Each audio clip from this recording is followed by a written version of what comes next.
Isaac Leffler is from Lockheed Martin, a senior research engineer, and he is going to talk today about flex integration for edge computing. Come on up, Isaac.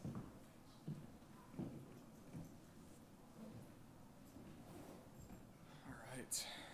Good morning, everybody. Jumping right into it, got a little bit of an agenda here. I want to first recognize the teammates we have. Again, NextFlex for sponsoring the work, Binghamton University and UMass Lowell for working on this effort with us.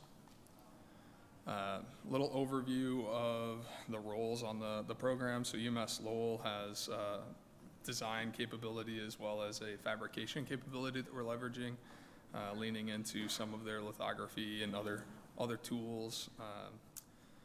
Binghamton University is doing a lot more of our assembly, pick and place, packaging, and analysis type of work for us. We are utilizing two groups of Lockheed Martin, so myself out of the ATL labs, so Advanced Technology Laboratories.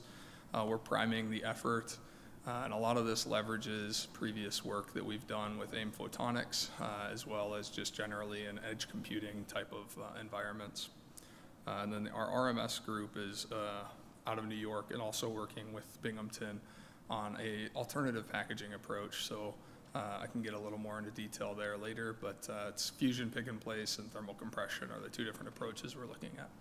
And again, NextFlex sponsoring all of it, helping us through that, kind of helping to make a lot of these connections as well. So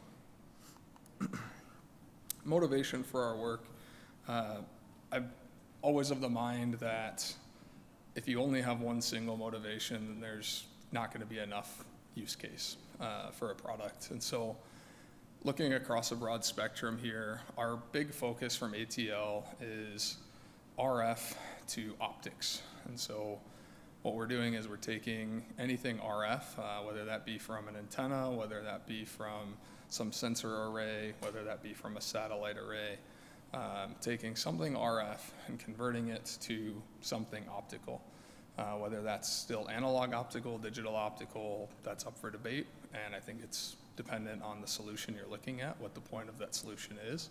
But a lot of our focus is turning that RF signal into something optical so that we can pass that along down a much larger backhaul or handle that data with less loss.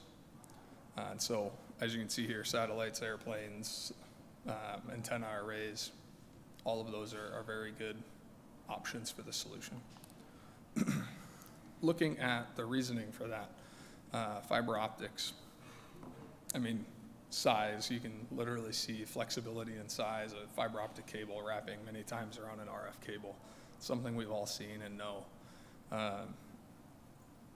Size, weight, obviously the same problem. You rip out coax from any fighter jet of any kind and you're pulling out 2,000 pounds plus of weight, and replacing that with fiber is going to be nothing in comparison. We can also pass terabits worth of data across fiber. I think in recent news we saw somebody multiplexing across fiber and getting orders of magnitude higher than terabits. So definitely better performance there.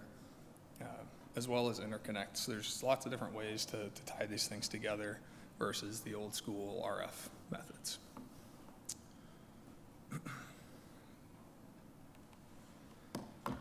We also have to keep in mind the environments that these are going into. So again, aircraft, satellites, whether that be high heat, low temperature. I should have put a picture in here of Arctic. Something that we've been dealing with a lot lately is we're not just taking things out to the desert, we're also using them in Alaska. Those are two very different terrains. Some of them have to survive these high heat explosions or these shock situations.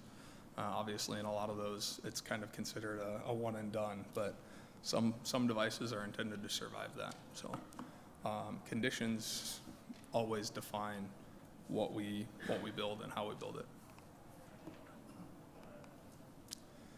So focusing a little more on PC7.1, heterogeneous integration on Flex, the driver for this specific effort is die assembly, effectively. We're seeing some interfaces come out, specifically looking at AIB and some early stage UCIe